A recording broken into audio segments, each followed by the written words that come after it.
नहीं आया, पीछे एसडीएम कार्यालय। नमस्कार भारत, एन भारत में फिर एक बार आपका स्वागत है। कहते हैं कि जब लोग दुखी हो जाते हैं तभी प्रशासन के पास या भगवान के पास जाते हैं।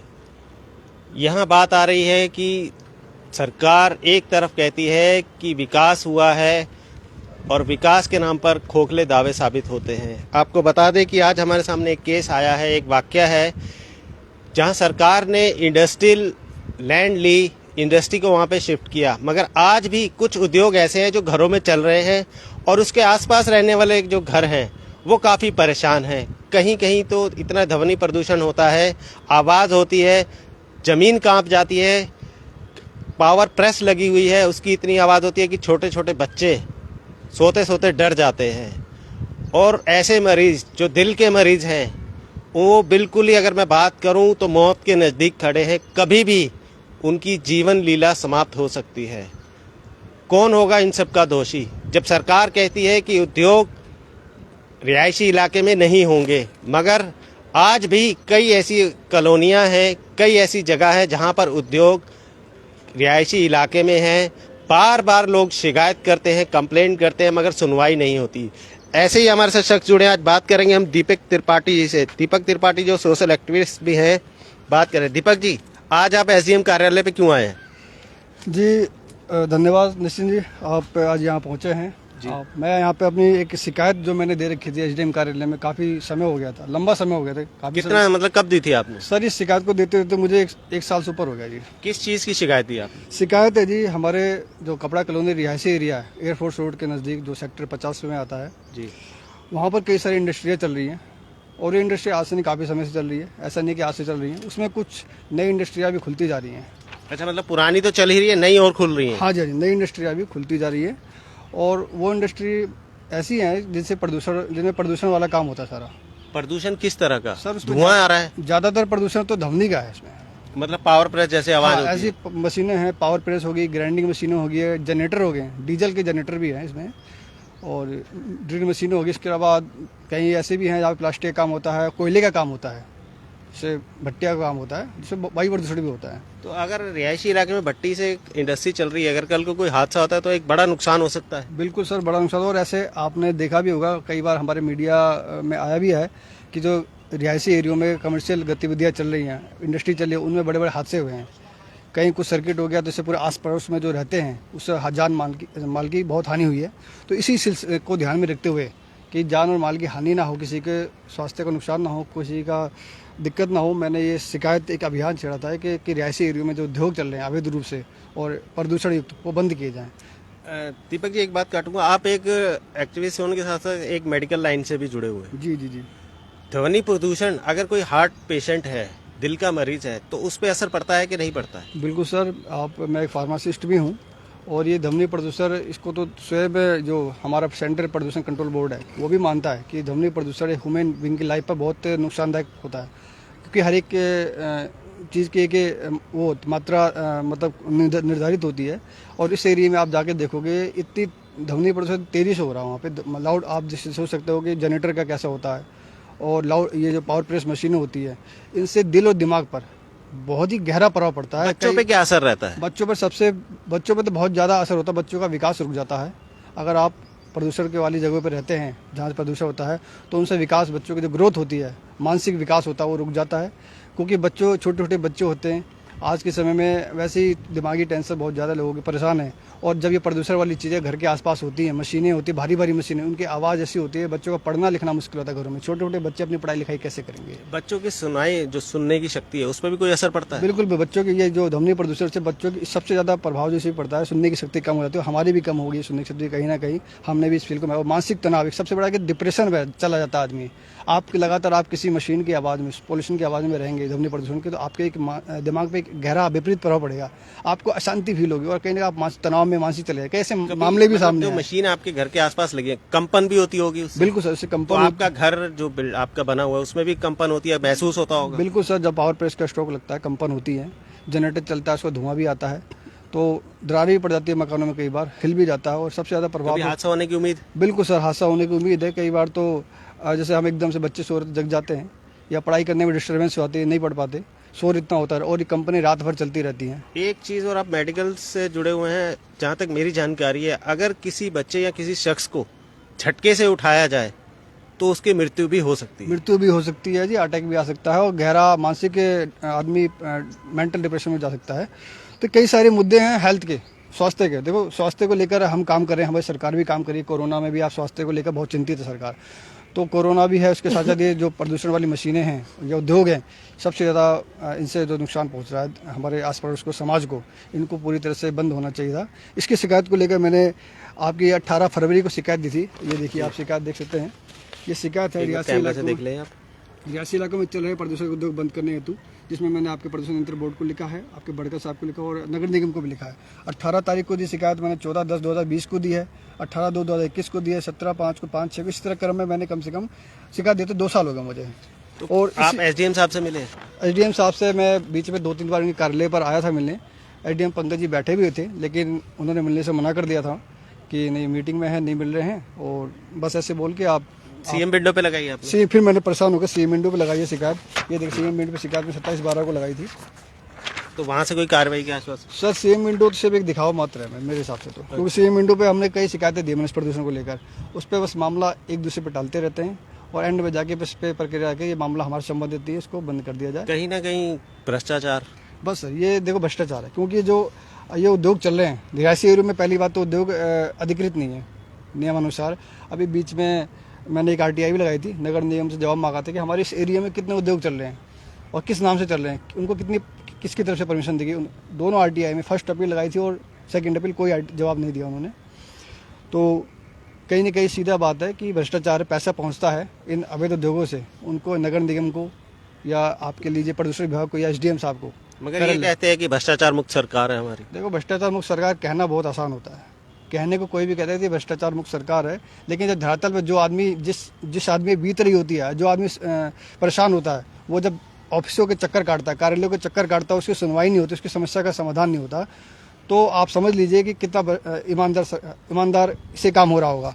तो अभी मैं जाके मिला था मैडम जी से, तो मैडम ने कहा है कि हमने आपकी शिकायत को 27/12 को संज्ञान में लिया है, जबकि मैंने शिकायत 18/2 को भेजी थी 2021 को। 27/12 यानी आपने 2021 में एंड में जाके हमारे 1 साल लग गया आपकी शिकायत को यहाँ तक पहुँचने में, संज्ञान लेने में। तो संज्ञान लेंगे कब? और अभी तक उस पर 4 महीने बीच, अप्रैल आ गया, 4 महीने बीत चुके हैं। उन्होंने कहा कि हमने अपनी तरफ से नोटिस भी भेजा है आपको और संबंधित पार्टी को, लेकिन नोटिस हमारे पास पहुंचा नहीं अभी तक। उन्होंने एक तारीख 7 मार्च को दी थी, अब दूसरी तारीख कल बता रहे हैं 19 अप्रैल को उन्होंने बुलाया कि हमने आपको भी तारीख दी है, उनको भी। अभी भी हमें कोई नोटिस नहीं मिला। यहाँ आके मुझे पता चला है कि कल की इन्होंने तारीख दी है। जहाँ तक मेरी जानकारी है, नोटिस या तो रजिस्टर्ड पोस्ट से आता है या कोई आदमी खुद जाके देता है। जी, इन्होंने कहा, बोला कि हम सिंपल डाक से भेजा है, ऑर्डिनरी पोस्ट से भेजा है। तो मैंने कहा ऑर्डिनरी पोस्ट से तो कई बार पहुंचता ही नहीं है, पहुंचने पता कितने साल लग जाते हैं, आप स्पीड पोस्ट से भेजिए। कहते हमारे पास सरकार हमें पैसा नहीं देती, बजट नहीं होता हमारे पास इतना कि हम स्पीड पोस्ट खर्चा कर सकें। आपने एप्लीकेशन लिखी होगी, उसमें नंबर भी दिया होगा? हाँ जी, मैंने नंबर भी दिया और बकायदा मैंने अपनी जो शिकायत भेजी थी एसडीएम साहब को, बड़कर सचिवालय, ये ईमेल के माध्यम से भेजी, तो ईमेल के माध्यम से इन्होंने निकाला है। तो ये ईमेल भी कर सकते थे मुझे, ईमेल कर सकते हैं, फोन पे भी एक बार कॉन्टैक्ट कर सकते हैं, लेकिन उन्होंने मैंने कई बार, ये नहीं, मैंने एसडीएम साहब के व्यक्तिगत फोन पर, उनका नंबर है मेरे पास, व्यक्तिगत फोन पर भी मैंने कई बार मामले की शिकायत भेजी। तो उन्होंने एसडीएम साहब का मैसेज आता है, ये मामला कोर्ट से संबंधित है, आप कभी भी आकर मुझसे मिल सकते हैं। तो मैं 2-3 बार आया मिले, वो मुझसे मिले नहीं। आज फिर आते मिलने, फिर नहीं मिले। मीटिंग में बता, मीटिंग में होंगे, मीटिंग में बता रहे हैं। तो कुल मिला के हमें कहा जी मिलना, बार बार आते हैं, मिलते नहीं, लेकिन समस्या का हमें समाधान चाहिए, जो समाधान नहीं हो पा रहा। 1 साल हो गए, 2 साल हो गए, और ऐसा मैं नहीं, यहाँ आसपास के जितने लोग सब परेशान हैं। वो बात अलग है, कोई आगे हिम्मत नहीं करता, क्योंकि कहीं ना कहीं ये जो जितने भी उद्योग चला रहे हैं, बड़े बड़े एक उद्योग, हर कोई भगत सिंह नहीं होता, हर कोई भगत सिंह नहीं होता, सही बात। तो हर कोई नहीं, किसी को नॉलेज होती है, ना किसी पे टाइम होता, समय होता है। और फिर इन सब चीज़ों में आपको पता, मगर जब कोई घर में हादसा होता है तो सबके पास टाइम होता है। बिल्कुल, ये बस सब जब भी प्रशासन जागता भी है, उससे पहले हादसे का इंतजार करता है प्रशासन की। कोई हादसा हो जाए, किसी का नुकसान हो जाए, तब जाके कार्रवाई भी क्या होती है, सिर्फ खाना पूर्ति की जाती है। अगर ये सही से ईमानदारी से काम करते तो यहाँ पे आज रिहायशी एरिया में जितने भी अवैध उद्योग चल रहे हैं और प्रदूषण युक्त उद्योग चल रहे हैं, जिनसे पूरा समाज का नुकसान हो रहा है और नियमों का उल्लंघन करके चले, क्योंकि हाई कोर्ट ने भी साफ साफ आदेश दिए हुए हैं। हाई कोर्ट की भी मैंने इसमें अपील लगाई थी अभी कि हाई कोर्ट ने 2014 में आदेश साफ साफ दिए थे, और हरियाणा म्यूनसिपल कॉर्पोरेशन एक्ट 1994 उन्होंने कहा कि जितने भी रिहायशी एरिया में ये प्रदूषण युक्त उद्योग चल रहे हैं, उन सबको सरकार तुरंत प्रभाव 6 महीने के अंदर उठा के इंडस्ट्री एरिया में शिफ्ट करे। लेकिन अभी तक 7 साल हो गए 2014 की जो फैसला आया था माननीय हरियाणा हाई कोर्ट का, उस पर सरकार ने कोई अगर मैं आपकी बात करूं तो हरियाणा हाई कोर्ट का मामला जो डिसीजन है, आदेश है, उसको भी खारिज किया जाता है, उसको मानने अवहेलना की जाती है। बिल्कुल सर, बिल्कुल। ये इस बड़ी विडंबना की बात है, बड़ी ही एक सोचने वाली बात है कि इस सरकार में मतलब हाई कोर्ट के आदेशों की जो आदेश आते हैं उसको भी सरे से उसकी अनुपालना नहीं करवाई जाती है। अनुपालना कहते हैं, धज्जियां उड़ा रहे हैं, धज्जियां उड़ाई जाती हैं, क्योंकि साफ साफ कोर्ट ने आदेश कर दिए हैं कि रिहायशी एरिया में जो उद्योग चल रहे हैं प्रदूषण को, उनको हटा के 6 महीने के अंदर शिफ्ट किया जाए। 6 महीने की बात करते हैं, 7 साल हो गए। 2014 का मामला 8 साल हो गए। और इस विषय पर लेकर MCF कमिश्नर, जॉइंट कमिश्नर से भी मिला था मैं, और आपके प्रदूषण विभाग अधिकारी दिनेश जी से मिला था, यहाँ भी मिला। सब ने अपना पल्ला झाड़ लेकर, हमारे बस की बात नहीं है, इतनी बड़ी इंडस्ट्री चल रही है, सैकड़ों उद्योग चल रहे हैं, हमें यहाँ से पैसा आता है, हमें यहाँ से एक टैक्स आता है, तो हम उनसे बंद नहीं कर सकते। सरकार टैक्स कैसे ले सकती जब रिहायशी इलाके में चल रही है, और जब आपने इंडस्ट्री एरिया डेवलप कर दिया, इंडस्ट्री में जानी चाहिए थी, तो रिहायशी इलाके से टैक्स कैसे कलेक्ट कर रहे हैं फिर?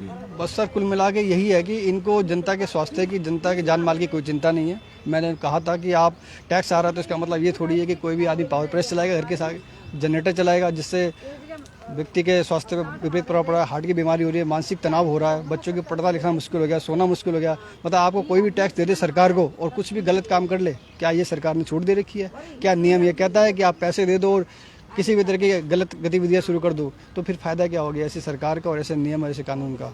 जब आप लोग स्वयं सरकार में रहकर कानून का आदेश नहीं मानेंगे तो आम जनता फिर कहाँ जाएगी, किससे गुहार लगाएगी? तो मेरी आज यही एक दोबारा काफी समय बाद, आपको क्या लगता है प्रशासन जागेगा? आपकी जो आपने दरखास्त दी है, कार्रवाई होगी? देखो, हम एक सोशल एक्टिविस्ट के तौर पे और एक जिम्मेदार नागरिक के तौर पे अपना फर्ज निभाते रहेंगे, जिम्मेदारियां जो निभाते हैं, जो कहीं ना कहीं ये समस्या हमारी भी है और समाज की भी है, और इसमें कहीं ना कहीं प्रशासन को भी नुकसान है, क्योंकि अगर प्रशासन इस तरह से अवैध उद्योग चलते रहेंगे, चोरी छिपे, तो भ्रष्टाचार बढ़ता रहेगा। भ्रष्टाचार भी बढ़ेगा, और जो इंडस्ट्रियल एरिया सरकार डेवलप करने की सोच रही है, कोशिश करती है, वो कैसे डेवलप होगा? सर सही बात है, बिल्कुल। ये देखो, अब जब कोई भी इंडस्ट्री एरिया में उद्योग जाएगा नहीं तो वहाँ पर सरकार को कमाई नहीं होगी, क्योंकि ये जितने भी रिहायशी एरिया में उद्योग चल रहे हैं, चोरी छुपे चल रहे हैं, सेटिंग करके चल रहे हैं, अवैध मंथली वार्षिक जाती है हर एक विभाग को, इसमें कोई गलत छुपी बात नहीं है, सबको पता है। क्योंकि अभी कुछ दिनों पहले ये MCF की तरफ से मेरे पास जवाब आया था कि जिन उद्योगों की मैंने शिकायत दी है उनकी तरफ से जवाब आया कि इस तरह के उद्योगों को नगर निगम की तरफ से कोई भी किसी भी तरह का लाइसेंस नहीं दिया गया है चलाने के लिए। जब लाइसेंस नहीं दिया गया है तो फिर इसका मतलब वो जो उद्योग चल रहा है अवैध रूप से चल रहे हैं, और कहीं ना कहीं उन अवैध उद्योगों से अधिकारी को पैसे दा रहे हैं। जब उन्होंने खुद इस लिखित में, मेरे पास सबूत है, कागज़ है, ईमेल भी आया है, पत्र आया है, उनमें साफ साफ इन्होंने नाम दिया कि इस तरह के उद्योगों को नगर निगम की तरफ से किसी भी तरह का कोई लाइसेंस नहीं दिया गया है। अगर लाइसेंस नहीं दिया गया तो फिर चल कैसे रहे हैं? तो उन पर, अगर आप खुद ही कह रहे हैं फिर उस पर इस चीज़ को मान रहे हैं तो उस पर बंद क्यों नहीं कर रहे हैं? क्योंकि जबकि शिकायत भी दी रखी है मैंने। एक पहले प्रशासन कहता है कि हमारे पास कोई शिकायत देने आता नहीं है तो हम क्या करेंगे कार्रवाई? जब कोई शिकायत देने आता है तो कार्रवाई नहीं, ऊपर से उल्टा उस पर ही फंसाने की कोशिश की जाती है, उसको दबाने की कोशिश की जाती है, धमकाया जाता है। मेरे को कई बार धमकियाँ भी मिल चुकी है। जितने भी उद्योग हैं उनकी मैंने शिकायत दी थी, सोशल मीडिया पर डाला था, तो मेरे पे घर पे इकट्ठे होकर आ गए थे लोग, मुझे धमकाने आ गए थे, मेरे घर वाले डर गए थे, और अभी भी मैं घर वालों की वजह से पूरी तरह से आगे लड़ाई नहीं लड़ पाता। ये तो लेकिन कहीं ना कहीं कहते हैं ना कि आदमी घुट घुट के जीने से अच्छा है कि आदमी लड़ के जिए। तो मैं घुट घुट के हम जो जी रहे हैं, तो हमने सोचा कोई बात नहीं, एक बार की लड़ाई हो जाए, आर या पार देखी जाएगी, क्योंकि इस तरह घुट घुट के नहीं जीना। अगर अब आपकी जो आपने दरखास्त दी है, SDM साहब भी कार्रवाई नहीं करते तो आपका अगला कदम क्या रहेगा? देखो, अगर SDM साहब भी कार्रवाई नहीं करते तो मैं माननीय न्यायालय का सहारा लूँगा, क्योंकि देखो एक यही रास्ता बनता है एक आम आदमी पे, क्योंकि हमारे पास और कोई रास्ता है नहीं। हम तो माननीय न्यायालय का सहारा लेंगे। वहाँ पे मैं SDM साहब, MCF कमिश्नर साहब और प्रदूषण विभाग, तीनों को मैं नोटिस भिजवाऊंगा, पार्टी बनाऊंगा। क्योंकि देखो, जिम्मेदारी हर एक सरकार ने जिस अधिकारी को जिम्मेदारी दी है काम के प्रति कि वो आपके ये काम है, इसको आपको जनहित में ये काम आपको पूरा करना है। अगर वो अधिकारी अपनी ड्यूटी ईमानदारी से नहीं कर रहा है या उसमें गलत समय लापरवाही कर रहा है तो कहीं ना कहीं अधिकारी जिम्मेवार है। ये नगर निगम के अधिकारी जिम्मेदार है, SDM साहब जिम्मेदार हैं, और प्रदूषण विभाग के अधिकारी। रिहायशी एरिया में अवैध उद्योग कैसे चल रहे हैं बिना परमिशन के, अगर चल रहे हैं तो उनसे प्रदूषण कैसे हो रहा है, अगर प्रदूषण होने के बाद शिकायत दे रहा है उस पर शिकायत क्यों नहीं हो रही? तो कहीं ना कहीं ये तीनों जो डिपार्टमेंट है ये एक दूसरे पर डालते रहते हैं। अभी मैडम से बात हुई मेरी, उन्होंने कहा कि हमने प्रदूषण विभाग को भेज दिया मामला। मैंने कहा जी ये तो ध्वनि प्रदूषण का मामला है, CM विंडो पे भी आपके नाम आया है मामला, और SDM साहब ने स्वयं स्वीकारा है, तो आप कैसे कह रहे हो कि उनका मामला है? तो ये एक दूसरे पर टल रहे हैं, कार्रवाई नहीं करना चाहिए। अपनी जिम्मेदारी से भाग रहे हैं, और कुल मिला के कह दो कि या तो पैसा आता है इनको पीछे से कहीं ना कहीं मोटा, क्योंकि ये बड़े बड़े उद्योगपति हैं, छोटे मोटे आदमी नहीं है जो इतने सालों से इंडस्ट्री चला रहे हैं, करोड़ों में अरबों में। और इनसे सरकार क्या पता कुछ इनमें से कुछ राजनीतिक नेताओं का भी संरक्षण हो इनको, क्योंकि बिना राजनीतिक नेताओं के तो संरक्षण आप जो आपके माननीय विधायक हैं नीरज शर्मा जी, उनसे मिले थे? जी नीरज शर्मा जी से मैं इस विषय पे नहीं मिला हूँ।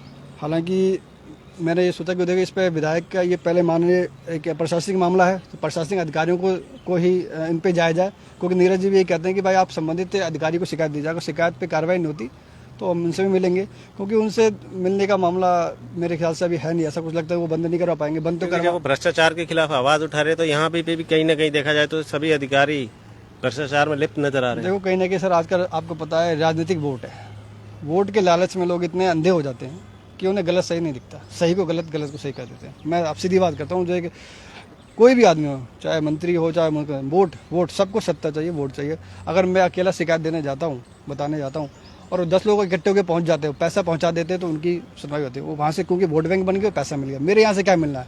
मेरे यहाँ शिकायत मिल गई है, उनका नुकसान करना है, उनको उद्योग बंद होने हैं, तो कहीं ना कहीं मेरे को मेरी शिकायत पे संज्ञान नहीं लिया जाएगा, उल्टा मेरे पे ही उल्टा आरोप प्रत्यारोप किए जाएंगे। मतलब आप तैयार हैं कि आपके ऊपर आरोप आ सकते हैं?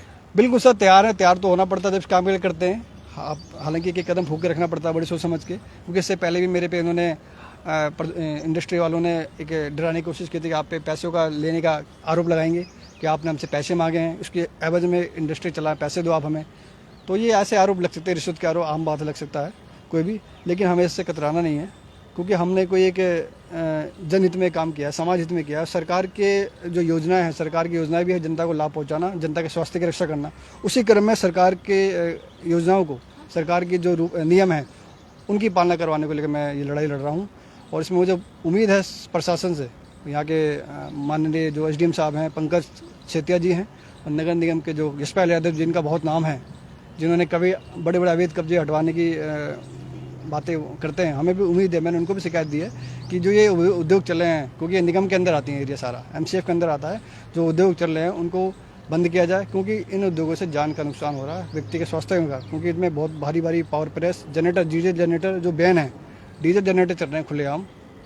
आप देखिए अब आदमी इस प्रदूषण से इतना परेशान है कि एक मानसिक तनाव में कहीं तो आत्महत्या कर लेते हैं। अब मानसिक तनाव पड़ता है सीधा सीधा, क्योंकि जब कोई सुनवाई नहीं होती, प्रशासन कोई सुनवाई नहीं करता, सरकार सुनवाई नहीं करती, तो आदमी जो क्या करता, कमज़ोर आदमी जो होता है वो चल जाता परेशान होकर। इलाके में पावर प्रेस है, जो उद्योग चल रहे हैं, खबरों को और इस वीडियो को ज़्यादा से ज़्यादा शेयर करें, लाइक करें और चैनल को सब्सक्राइब